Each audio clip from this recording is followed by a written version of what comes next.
just wanted to give thanks and honor the indigenous land that we're on and the stewards that have been here since time immemorial, and hopefully gain some insight through Hazel's storytelling and work about what that could mean for us individually and culturally and collectively. Thanks, Hazel. It's so good to have you here. Take it away. Thank you, Edie. Um, you know, we live in a me culture, and we need a we culture. And it's trees that are going to teach us that. Um, so,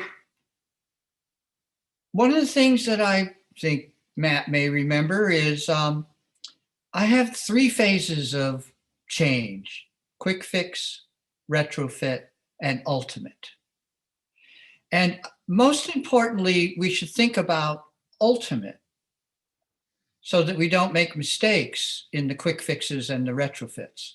So I'm going to be trying to talk about ultimate a lot. Although, boy, do we need some tricks for quick fixes and retrofit especially. So I'm real special background because I'm an old-fashioned Quaker. I was raised with plain speech, plain clothes in Glens Falls, New York, South Glens Falls, in the Adirondack Mountains. And my ancestors have had multicultural experience for hundreds of years, for 400 years. And this has really informed me. And being raised in this like backwater culture, meaning not the consumer culture, when I have visited indigenous people and worked on other continents, people kind of already see, oh, this is not a normal white person. This person's like got some background, knows a little something. So I'm giving some gratitude here. I'm starting out with some blessings for all my ancestors. And I want to say that all of us have ancestors, and all of our ancestors, probably all of our ancestors, have been removed. They were deracinated, pulled up by the roots. And there's a lot of trauma. We're all carrying a lot of trauma, ancestral trauma, and we don't know it. It's kind of like how we were treated without any explanation. So it's great that I know my story, that I know where my people came from and what they went through. And one of the big things my people went through was in the summer of 1816 and froze to death. And this was after a volcano went off in Indonesia. The Northern Hemisphere lost a fourth to a third of their people to starvation. There are Quaker cemeteries in my hometown where every single stone says 1816 on it. The only reason we survived was that we were living in the remnants of an Algonquin food forest. And we were able to put our pigs out into several species of oaks, several species of hickory, American chestnut, and they're wind pollinated. So even though it snowed and froze every month that year in 1816, the trees saved us that were planted by Algonquin people. And these same Algonquin people visited our meeting house in the so-called French and Indian War. And that's the white feather meeting story. So I have a lot of gratitude for this continuity. Abenaki is the precise tribe that visited us and saved us. So thank you. And now I'm carrying on, trying to do a little bit of karmic repair and continuity. So instead of a forest filled with machines, it'd be better if we had people back in the forest. And the trees miss us. The forest misses us. because human tending has been a co-evolutionary factor for millions of years in forests all over the world. And I sent a link to a couple of articles, which you may get or not. And one of them is called People of the Hazel. Hazel. And it turns out that when the glaciers suddenly retreated out of Europe, humans moved north with hazels. And that became the pioneer social forestry, hazel-based, because you can do so much with hazel. Buildings, tools, food, it goes on and on. I bet the same thing happened in North America. As the ice sheets retreated, food forests were moved north by humans. Birds and other stuff followed. That's analog forestry. Sri Lanka worked on that. So amazing social forestry is in all of our ancestral backgrounds. We just have a broken storyline, and we're just starting to put it back together. We're learning about the people of the hazel, the people of the oak. And once you get a forest together with enough diversity, it has unlimited products. It's what Bill Mollison said. The outputs of any system are only limited by the imagination of the participants, the designers. So what I've brought back into social forestry, because my family practiced it, we took the so-called Christian holidays and we went out in the woods and we did social forestry things, bringing things in to the home from the forest, staying in touch, staying involved. We can learn and start to do these things wherever we are. And I think that the recipe is first, find out where you are. Start with drainage basins. In most of the world, watersheds are just the ridgeline around the drainage basin. But the drainage basin is the more inclusive term. Where are you? Is it a small creek? Are you living on a small creek? Are you living on a river? How big is your drainage basin? What part of that drainage basin do you want to start talking to? And I think the first thing to do for most people who haven't really gotten into the trees, so to speak, is identification. That was big for me as a kid. I could go to the library. I could get a tree identification book.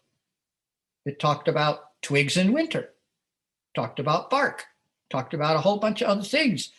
And I loved it. I just learned all these trees. Then I learned how trees work together. Thank you, Syracuse College of Forestry. Think Robin Wall Kimmerer. She took the same program I did. So once we, even in an urban area, have learned trees, have figured out where we are, then a bunch of obvious things come into play. Daylighting streams, tending riparian areas, looking towards the headwaters. What is up there on those headwaters? How is it being treated? Where's our water come from? So once we start becoming people of place, we can then start thinking about ultimate. Because, folks, relocalization is coming to a place near you soon. Things are falling apart. The things that should be falling apart. Globalism. But how are we going to make it? Well, the trees are going to help us. And in my storytelling this last December, I made the point, literally, the trees can get us through times of starvation. Douglas fir, number one. pines. We can make these teas from the needles tips, especially the tips of the branches, and they'll get us through a few months of near starvation. We'll be really skinny, but we'll make it. So if we learn some basics, then we can have vision for the future. Then we can think about how good things will be once we become people of the trees again, once we come into relationship with the forest again. Because just about everything we need can come out of the forest. And that's that People of the Hazel article, which I highly recommend, because it talks about the mix of working with trees and very small fields and pockets and hedgerows. And there's a concept called high density nutrition. It's eating a lot less of higher quality stuff. And that's kind of a forest diet instead of an agricultural diet. So there I am jumping around talking about ultimate, but retrofit's going to be the big one. And this year in my own neighborhood here, luckily my grandchildren escaped by about a block or two, we had a firestorm. It ate 3,000 houses. And the forest people are up against a fire load, a fuel load that they hadn't thought about, the urban forests. I think there's a lot of work that can be done. I'm really intrigued by Portland and Seattle. There's a lot of edge forests. There's a lot of riparian zones that are too steep to build on. There's steep cliffs that happen to be forested. And it's largely untended. It's full of like English ivy. Those are forests. Then there are street trees. Street trees are forests. Neighborhoods have forest structure that maybe we don't look up to as much as we could. Where's the winds come from? How are these trees helping our neighborhood? What's the nectar flow? Can we start managing these trees? I like to say that the treetops in cities are a zone 4. Climb the trees, pollarding, start working the trees. We got things to learn. We got to get there. So once we do get deep into the woods, even in the city, there are things that come back to us from the trees, from paying attention. And so in my concept of social forestry and what I've been practicing, it's hand tools instead of noisy power tools. A lot less safety gear, a lot more paying attention to each other so that we work together socially. But let me repeat. The trees are going to teach us humans how to be social with each other. And we, by becoming more social with each other and forming a we instead of a bunch of me's, are going to come into relationship with the trees, and our we is going to get even bigger. And then we can start asking questions, paying attention, noticing what's going on, and finding ways to help everyone, all beings, all sentient beings.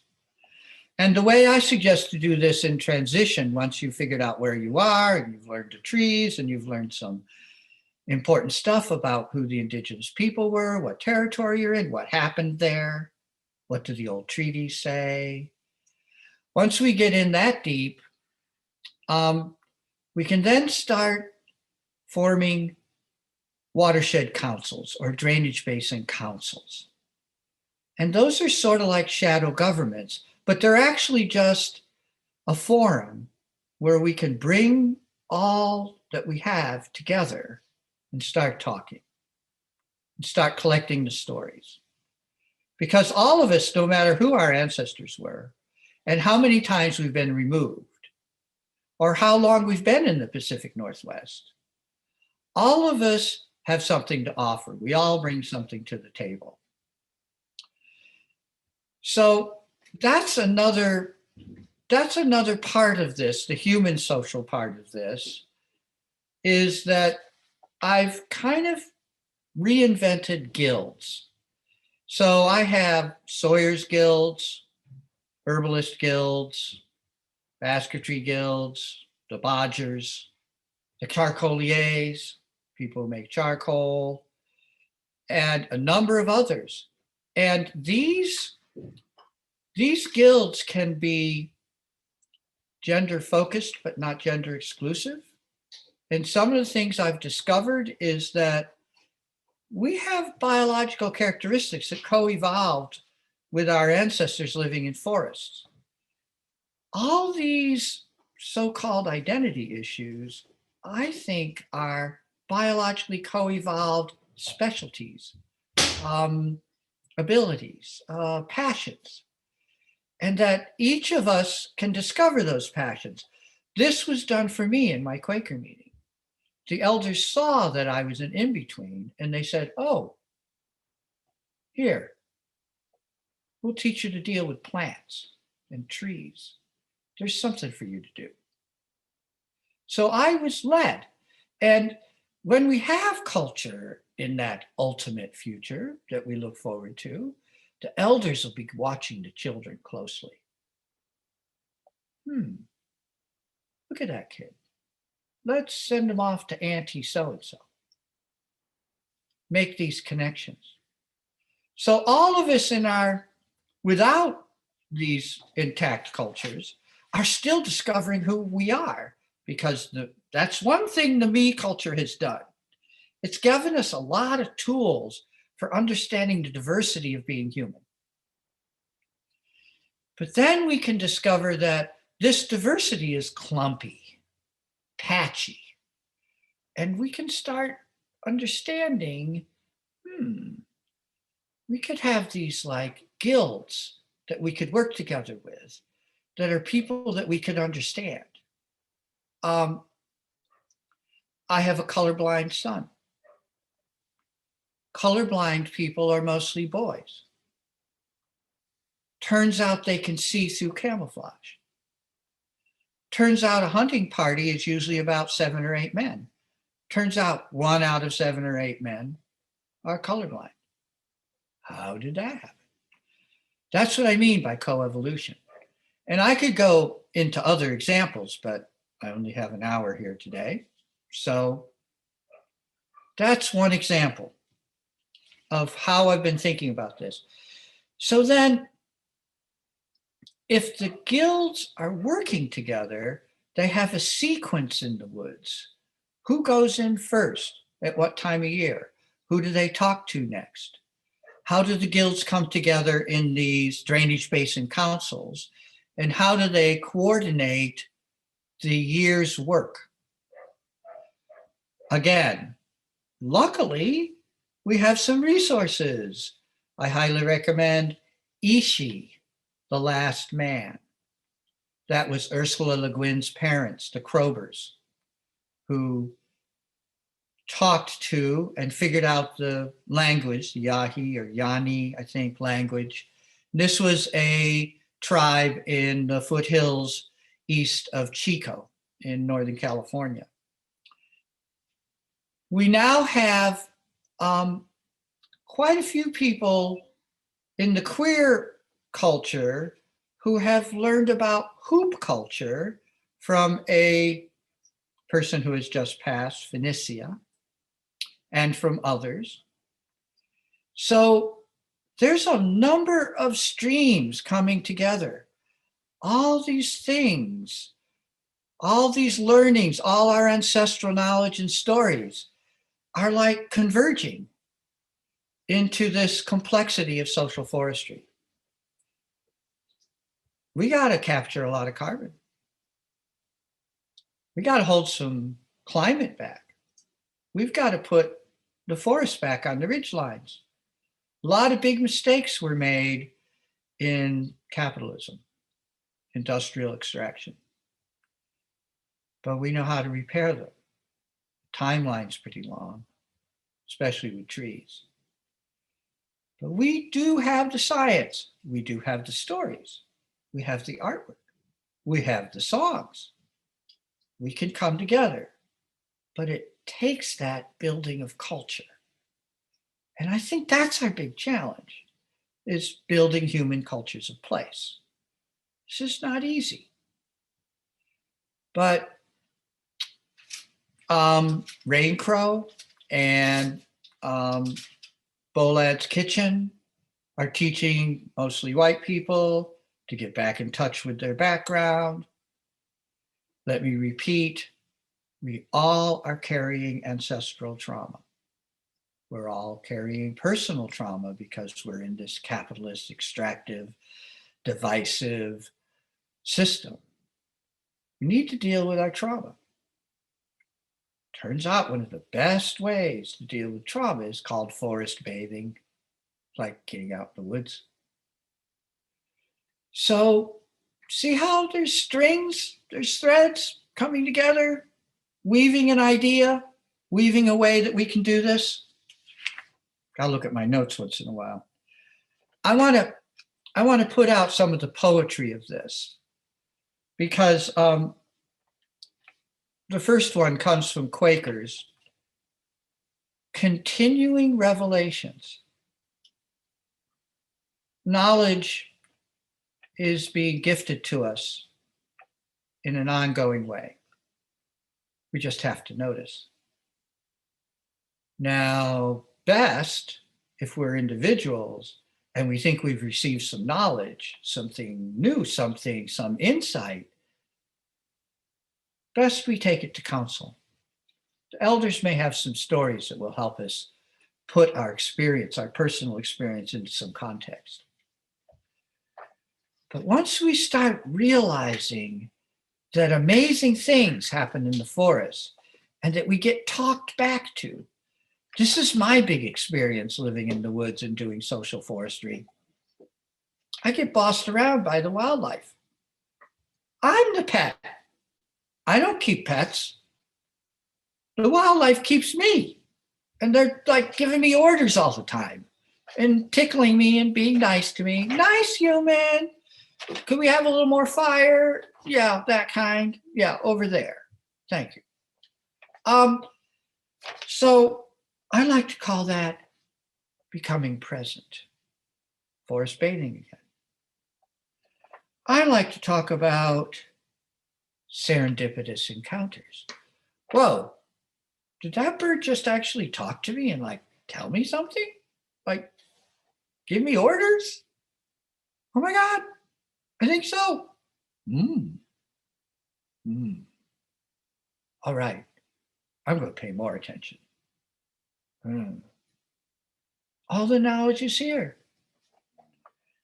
What's some of these other phrases I liked? Endless wonder. You know,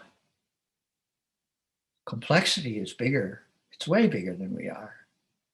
And most human cultures are fairly humble. And in my own Quaker culture, as a young person, I acted out a little bit. The elders talked to me. My dad told me, learn to sit quiet. It takes some training. It takes some culture for us to learn to be humble. It's not what we learn in public school. We learn to be critical, competitive. That's not what works, actually. So, again, I have great gratitude for my ancestors. They taught me culture. And I'm trying to give you a few clues here, embedded in storytelling, so that we can like get going on this. And we're going to have to be patient with each other. And we're going to want to hear each other's stories. So important.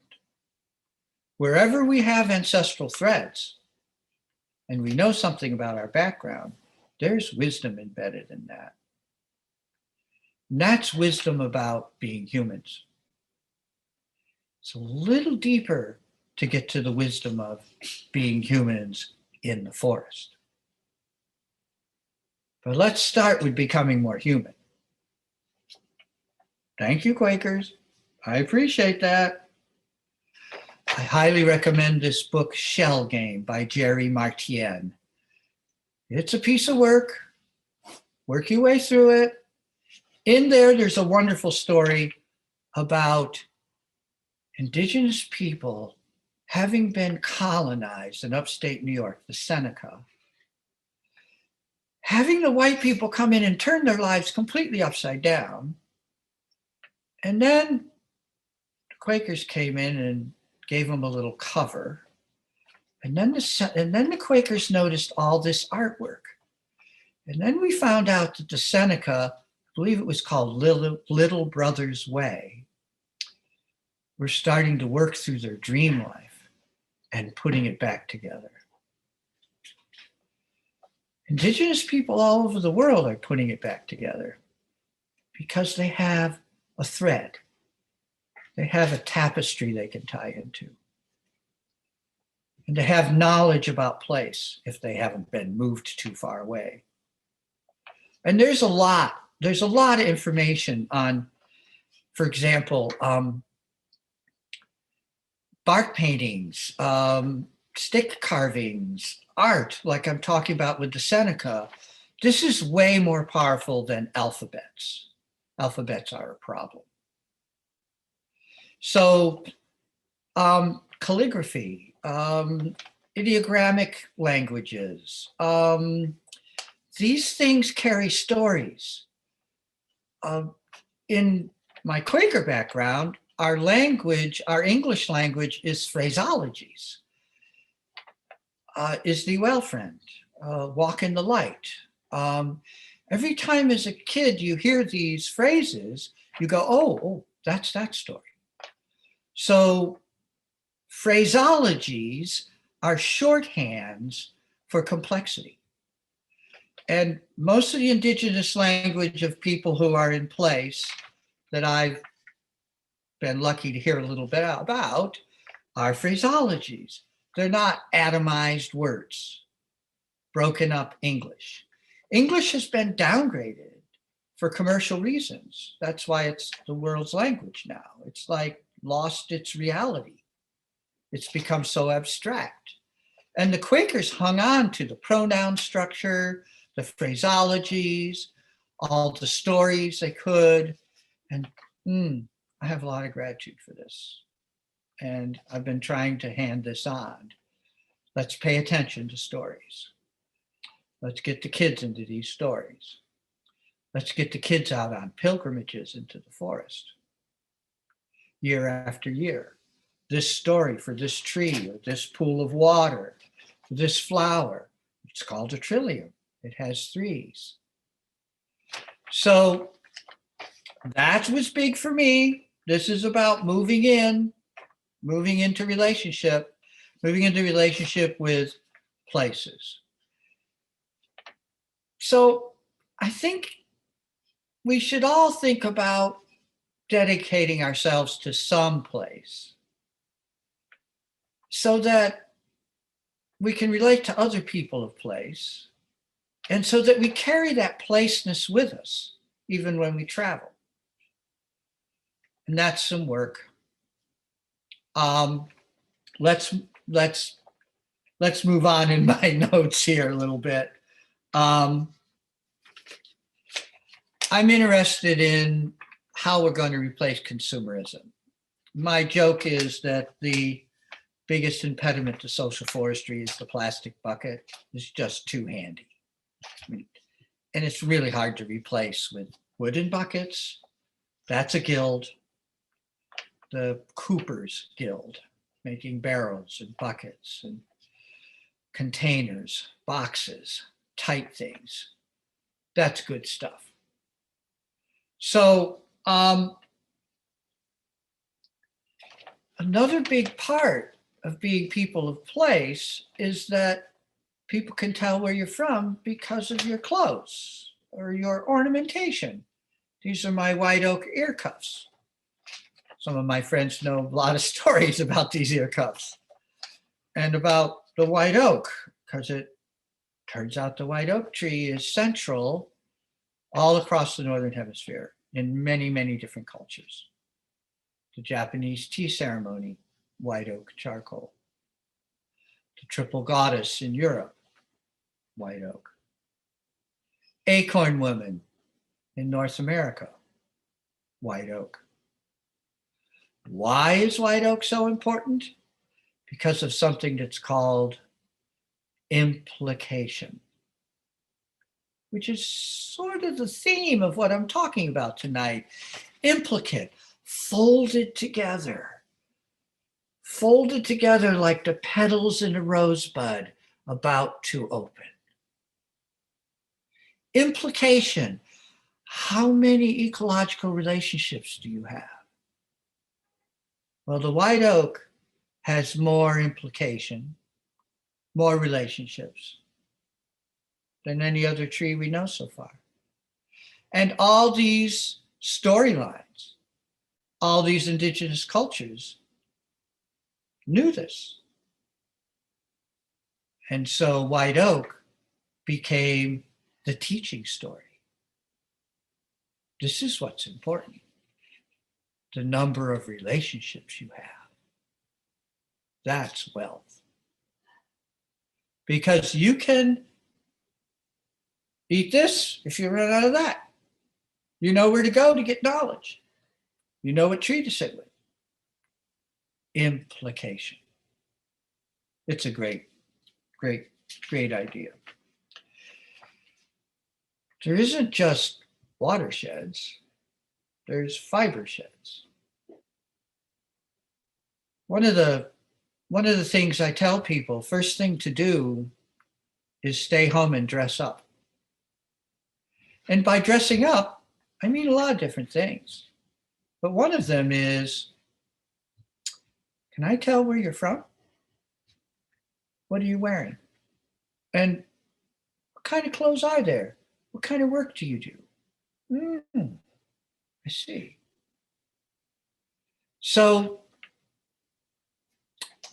we're rich in junk clothes right now. It's so much fun to go to these used clothes stores, but it's junk.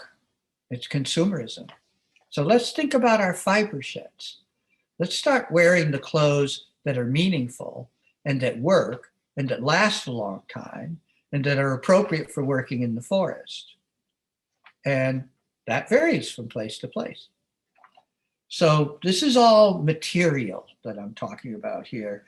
Another good example of vernacular architecture is in the Pacific Northwest, especially Northern California, Southern Oregon.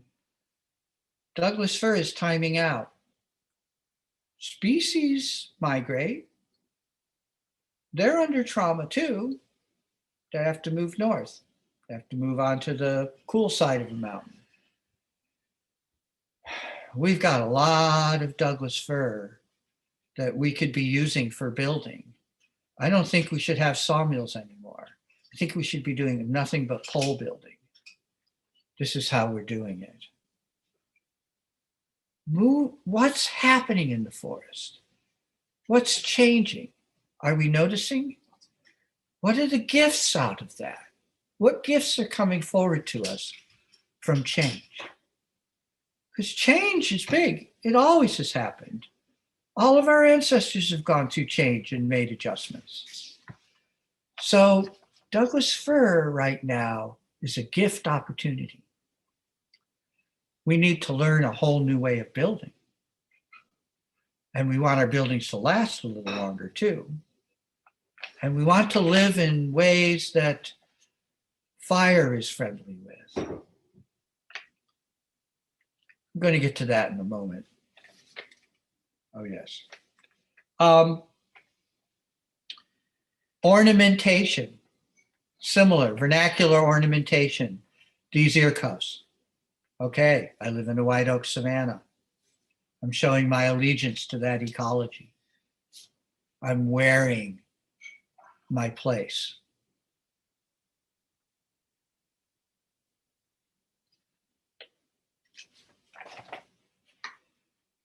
In the Pacific Northwest, on the Pacific slopes, coming off of the Cascades, the Sierras, the Coast Ranges,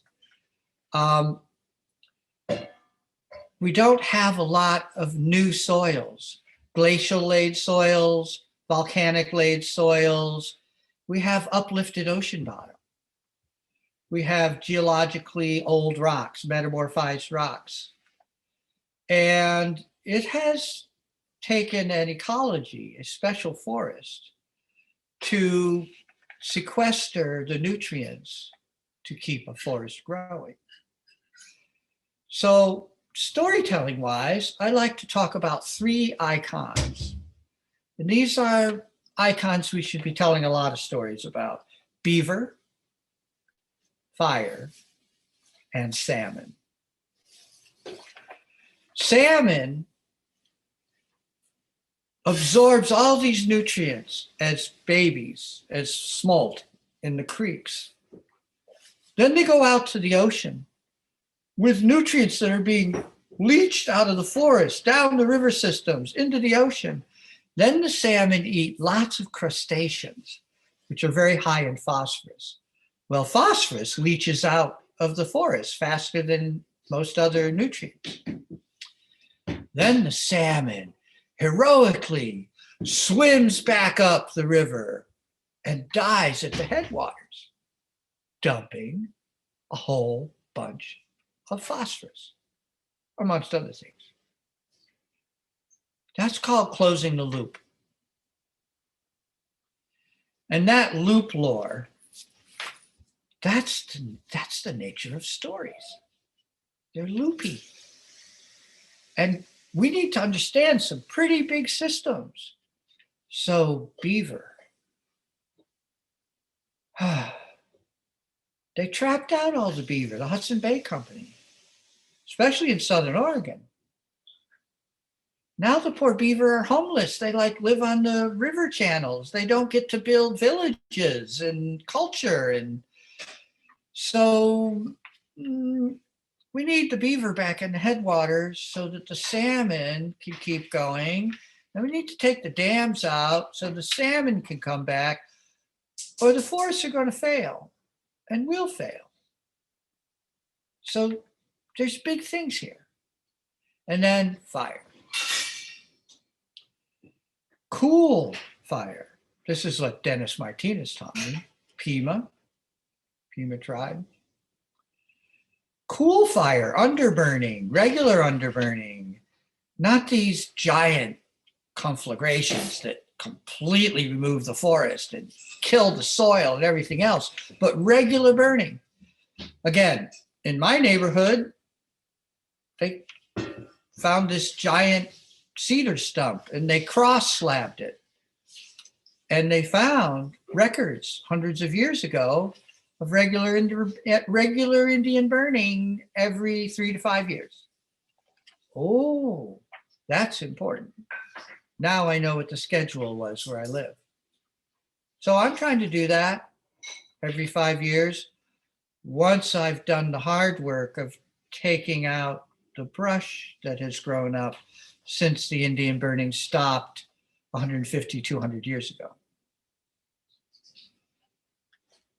That's another gift.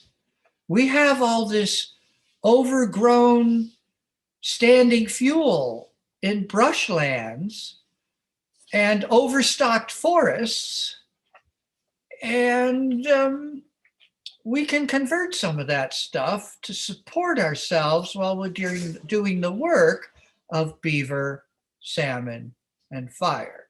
Because we need to do a whole bunch of forestry work before we can bring fire back like it was. And it's happening. We're moving in that direction. You can find references. I just heard on the radio this morning that the state of California is trying to figure out how to do more burning. And at last they're figuring out who they should talk to. Mm-hmm. Yeah. First Nations people. One thing they kept, even when they were marched off to the reservations, was storylines.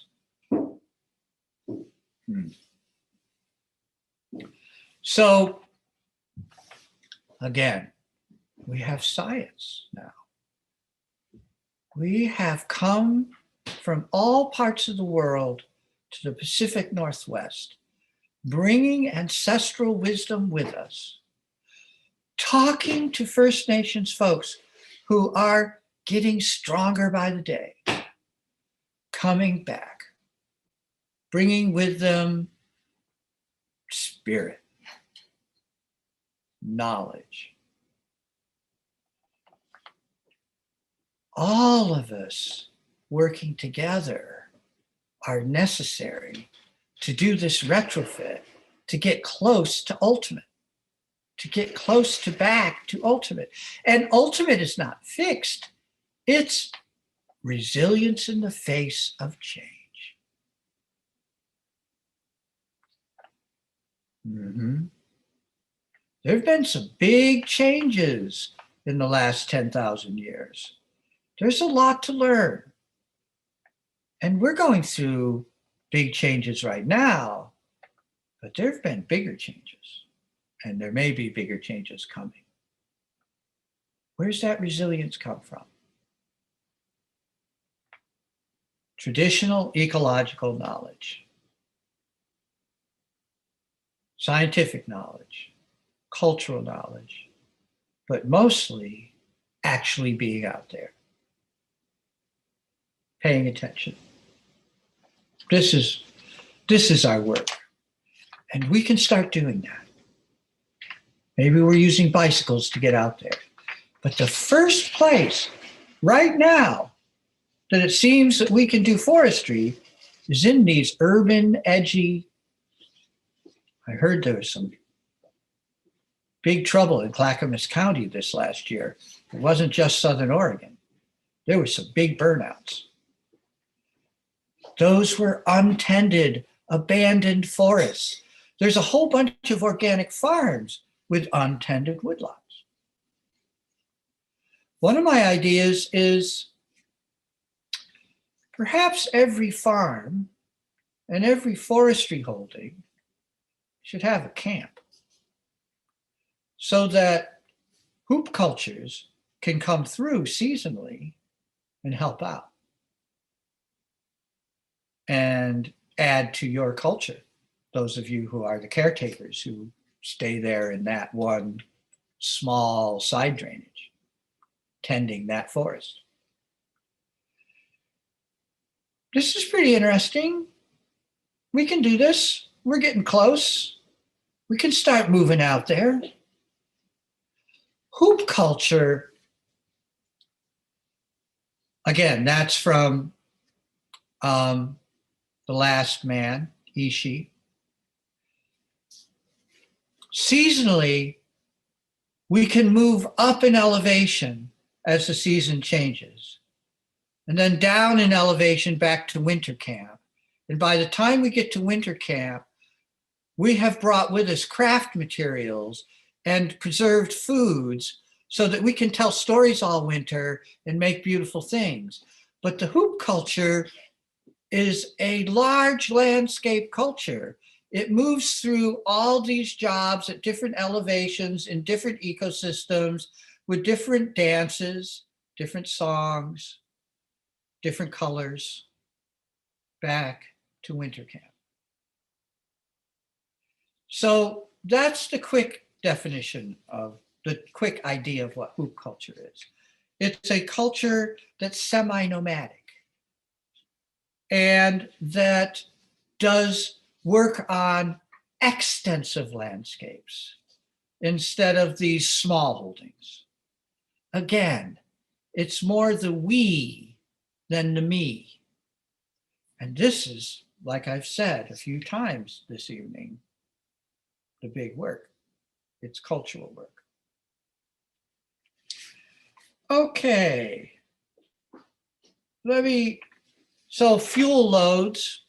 There's a term, but when you say fuel load, what are you actually saying?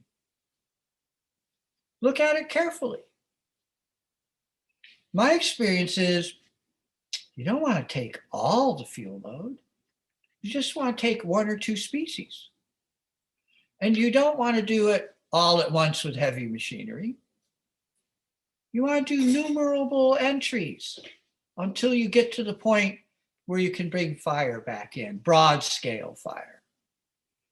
Because there's a lot of different fire. And like right now, I'm making a lot of charcoal because we have excess fuel. And the charcoal I'm making is going into compost piles. And those compost piles are feeding the fields at Wolf Gulch Ranch so that our soils get better, so that we produce more food, so that we can support more culture, so that more culture can do more work, so that we can get beaver, salmon, and fire back into the Little Applegate Canyon.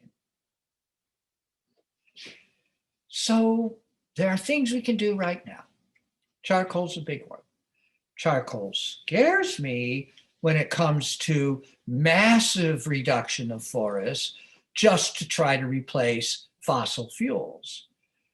Charcoal has been the downfall of multiple civilizations, the entire Mediterranean basin, the end of the Bronze Age.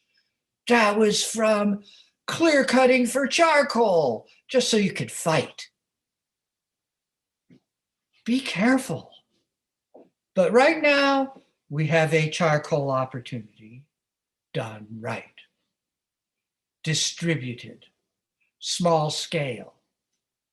And we at Siskiyou Permaculture are at last getting some credit for our drum quenching, oxygen quenching charcoal method. We're capturing a lot of carbon the way we're doing it. This is good. So depending on where you are, you're going to have different ways of making charcoal, and you want to make small burn piles. You don't want to make huge burn piles. You don't want to make any more roads. You want to close roads. I'm into building trails. I use wheelbarrows. The trails have stacked functions, to use a Permy-Babel principle. My trails are laid out so that they're fire lines that also can move heavy weights in both directions in wheelbarrows, that also are ecological observation transects. You walk the trail, you see what's in bloom. This spring's been interesting. In the last 3 days, 4 or 5 species have suddenly bloomed that usually bloom in January or February. Shooting stars, foam lomatium, popcorn flower, and the California buttercup. Really late. I'm walking these trails. I'm making observations. It's great. Bye, great. And so the huge industrial infrastructure is not necessary to do the giant work of retrofit moving towards ultimate reforestation. We can do this. We can do it socially with hand tools. We can be nice to each other. We can parade to work in our homemade clothing and tools, and we can get the job done. And we can start right now where we are on a small scale while we build the stories, songs, and culture, the wonder of what we're doing. So there I am. I guess I'm doing a lot of cheerleading and not a lot of specifics. Let me see if I can find some more here. I talked about poles and I talked about charcoal, mushrooms, super important. I'm very interested in mycoremediation of toxic burned out houses. I use coprinus to start with, the shaggy mane mushroom, and that captures and attaches a bunch of things to carbon.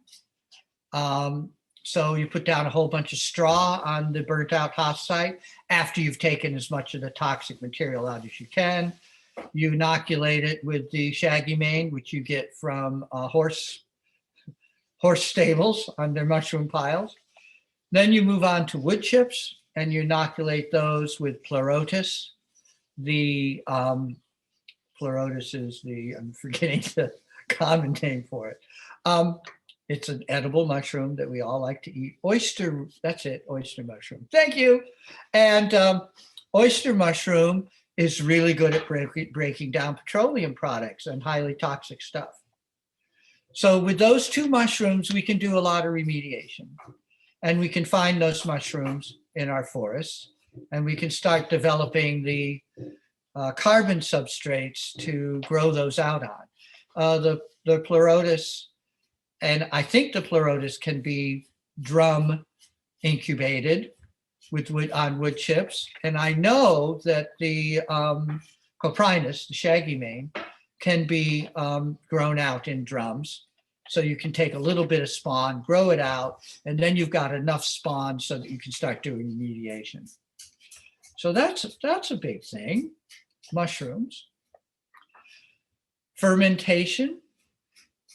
This gets back to my point about high density nutrition. I saw an article, and I haven't been able to find it again, about making leaf curd yogurts.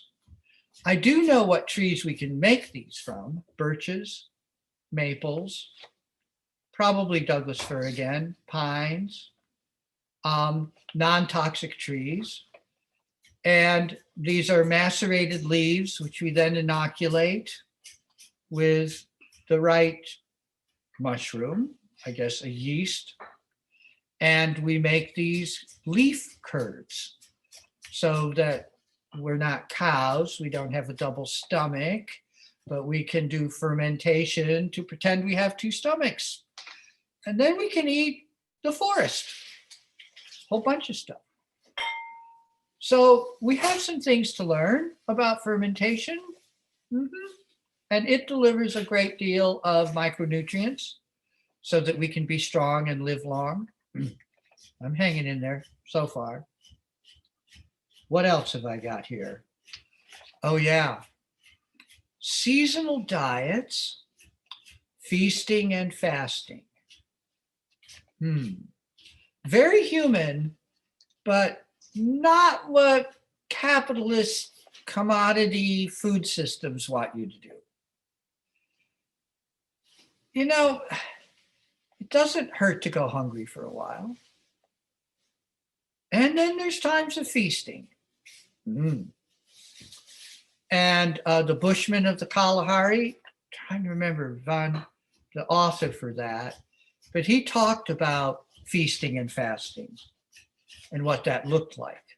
Getting really fat, waddling away, getting really skinny, and then finding a bonanza and feasting again.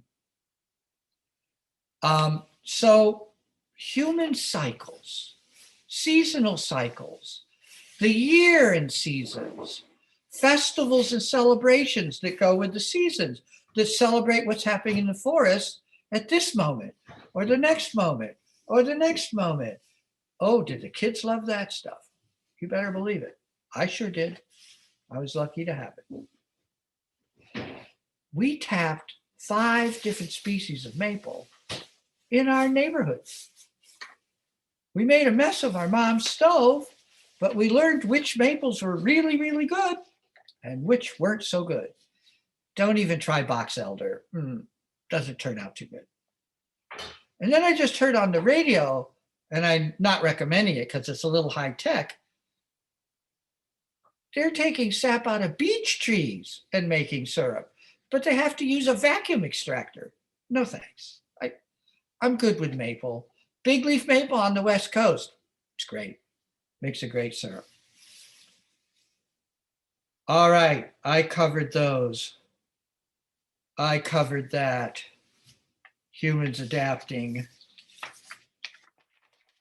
I hope I'm I hope I'm sneaking enough in here to encourage all of us, even if we've lost track of our ancestors, to be really proud of who we are and where we came from. And I do think that the work we're doing in North America is an important global work. We have the intact First Nations people, thank goodness, who are holding a philosophy of tending that's amazing. That's that book, 1491, Charles Mann. Um, we have people coming here from so many different cultures. We're finding out that humans from all these different places carry a compatible wisdom, wisdoms that work with each other. We're bringing all these things into these urban areas in the Pacific Northwest, and we're wondering what to do next. I think we know what to do. Thank you. I got a time check. That's wonderful. These are gifts. I'm celebrating this. I've been so lucky to have been run out of upstate New York because of the Vietnam medical relief work I was doing and landing on the West Coast because I've come into this ecotopian milieu. And we are evolving this new ecotopian culture. It's a culture of place. And it has its aspects that have been criticized, but it's syncretic culture building. This is where I'm going right here. I'm saying we can take the wisdom from all of our different backgrounds, but then we have to find out where we live. Because the forest we live in and the work that needs to be done for restoration, beaver, salmon, and fire, is going to be dictated to us by place. Our cultures, these ecotopian cultures that we're building syncretically, from all these gifts that we've brought here from all of our ancestors. This syncretic culture needs to adapt to the demands of place. All cultures have the structure they have between the genders and between elders and youth and between the different guilds and the different clans because of where they live. And I'm not remembering the name of this book, but I have sources for this.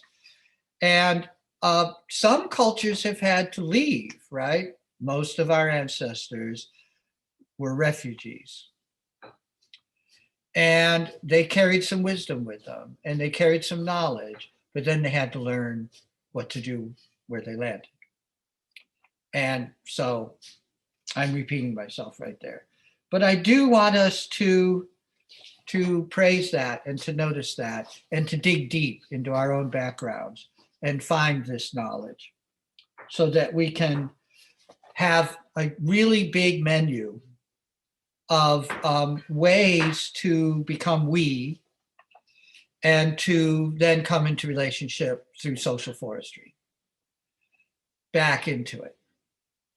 So from people, from place to everyone, I'm seeing up here.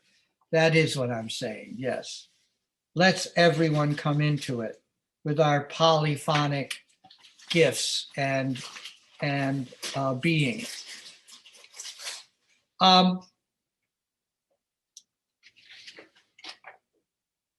Another part of this, which has come up in our social forestry courses, is how do we make decisions? How do we operate culturally? How do we do these drainage basin councils in ways that are inclusive so that everyone's on board? Luckily, my Quaker background brings us some clues to that, and ecotopian culture has absorbed unanimous consent procedures, committee procedures, careful language, delicate language, quiet, times of quiet and storytelling. That's the book, Beyond Majority Rule. I think it's Sheehan is the author. Gives you some clues to Quaker procedures, which have been absorbed by most nonprofits and even street demonstrations. I'm sure do want to be putting a big shout out here for nonviolent methodologies. We need the patience to carry through with Gandhian procedures. Street fighting's not going to do it for us. And this is difficult. It's big, but there's a lot we can learn through studying these procedures and these cultures that have worked out how to do this. But first, we need to actually sit and counsel with each other. Maybe we have found our clumps, our guild interests. Are you a bodger? Are you an herbalist? Maybe we could have spokespeople so that our councils could be spokes councils, and that would help with our discussion, with feedback to both our small villages, our neighborhoods, our skilled groups, and our places and our needs. So that takes some practice, learning how to sit in council, how to have the patience. I recommend handcrafts, knitting. I recommend some quiet music. I also recommend, and we teach this way, that we be surrounded with this artwork like the Seneca brought back through their dream work. If we're sitting in council surrounded by art or posters, which is what we do, we have all these posters on carbon sequestration and geological processes and water cycles. Well, if we're surrounded by the icons of the essential ecological relations on the landscape, and we're sitting in this basket for council, surrounded by this artwork and this music and our rituals of gratitude and the things that bring us together, we're going to make better decisions, because these are multidimensional decisions. These are complex things. And the thoughts, the artwork, the dreams that come out of this complex discussion, which can't be boiled down to simple answers, these leadings, as we call them in Quakers, come to us out of complexity. And then we accept these ideas as gifts. And then we bring them to procedure. We dance these ideas. We do artwork around these ideas. We write songs around these ideas of social forestry. And that helps with the complexity issues. That helps us discover how to dance in this, because this is big. But remember all that poetry that I talked about earlier, continuing revelations, amazing serendipity. That's complexity speaking to us. When you study systems theory, you talk about emergent properties of complexity. And when you hear from indigenous people of place, they notice, oh, that bird just did something that's important, because there's a story about that and it means something. It's an emergent property of complexity, and we can interpret that. We can be moved by that. And especially if we're moved by, oh, that's a song to sing. I know that song. So these are the clues I have for you this evening. All right, while I'm still around. And I'm sure going to keep working as long as I can. And I hope y'all can come and visit someday. I hope we get through all of this because big changes are coming soon to a location near you. And let's keep our wits about us. We have a big task to become human again, which means to become peoples, coming together. And there's something for everybody. There's work for everybody. We need everybody on board to do this. And that welcome inclusion, that welcoming is kind of the big thing I'm trying to get across. I'm trying to welcome you to this work which I was raised in, this work of the forest that I live in. It's glorious, and it's what we need to do. It's the obvious next step. We're done with industrial extraction. We have to put back. We have to give back. That's reciprocation. And whenever we get a gift, whenever we notice that serendipitous edginess of emergent properties of complexity, it's time for some reciprocation. And that reciprocation, in my experience, is the forest misses us. Humans are silly. We're crazy. We're idiotic. And that's very entertaining as long as we're not doing too much damage. They love to hear us sing. They love to hear us talk back. I'm talking back to the ravens all the time. And they talk back to me, giving me orders. Yeah. So this is the gift, right? The gift comes to us. We give it back.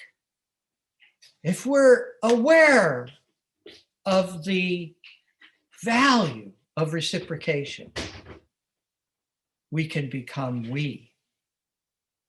We can come into relationship with each other.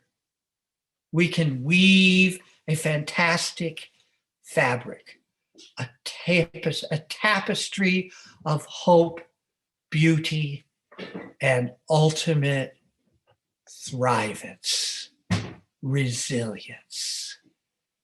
We can become the forest.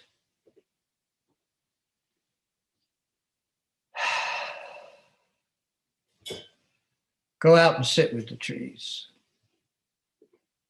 They'll give you some orders. You can feel what there is to do. Then do some study. Talk to your elders. Get organized in your neighborhood. Take the children out on walks in the woods and tell them stories.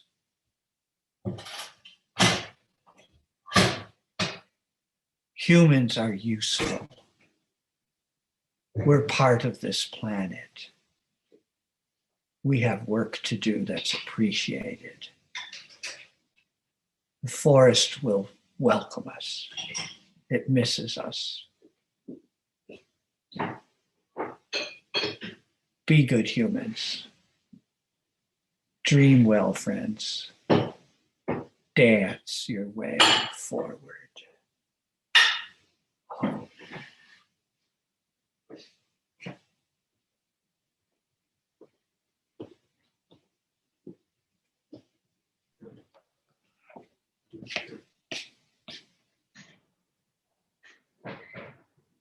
Much appreciation. Thank you for the moment of silence. Absolutely. Carry on bravely, my friends.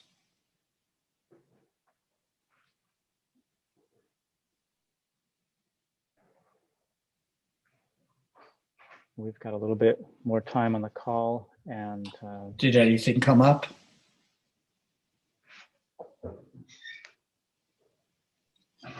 I think we've been sharing resources through the chat, and I would say encourage folks to feel free to give, put comments in the chat, give thanks to Hazel, stuff like that.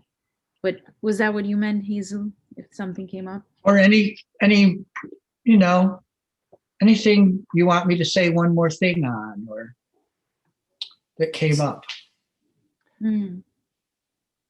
A lot of appreciations for now, and I'm sure we'll all have questions that come up. And I heard the invitation that the forest is going to have some guidance for us, so that's going to be the next destination, I think. And thank you for that that guidance.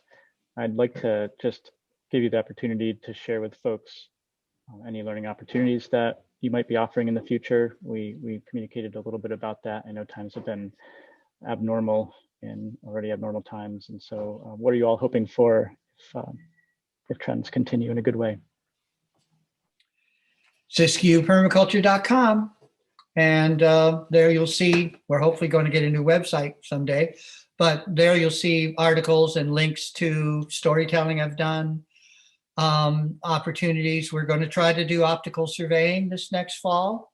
Very important. No batteries allowed, hand tools. We're going to try to do social forestry next winter.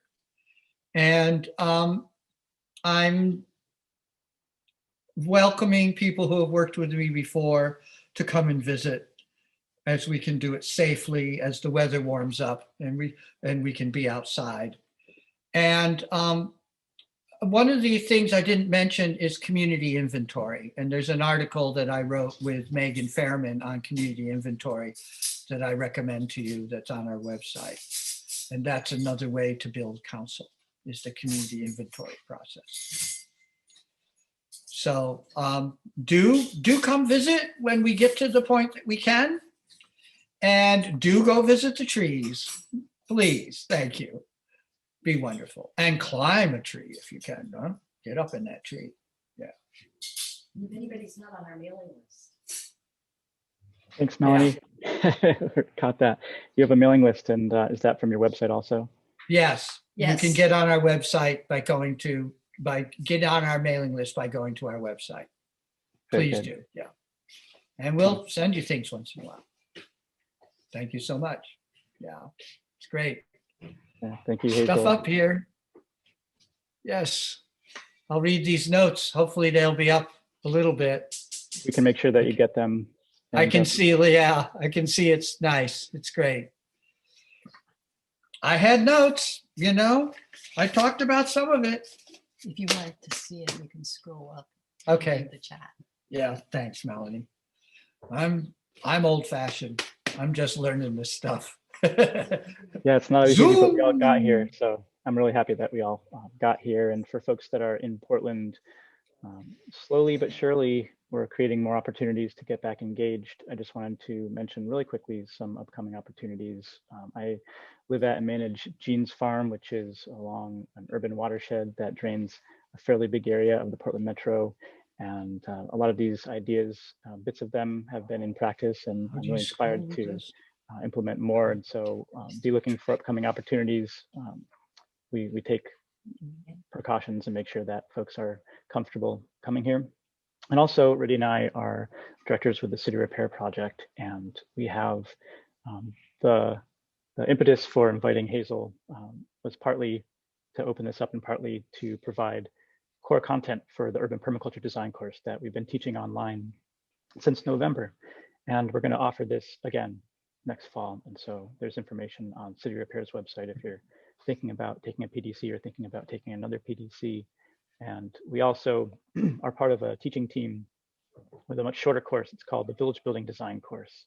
And that will be offered again in conjunction with the Village Building Convergence, which will be mostly online, but partly in-person event. And we're working out some ways that we can have some social engagement safely on pieces of land, such as where I am and in other places. And so that's going to be, the course will be embedded in the Village Building Convergence Monday through Friday. So we'll have some more information about that we can share out with attendees of this.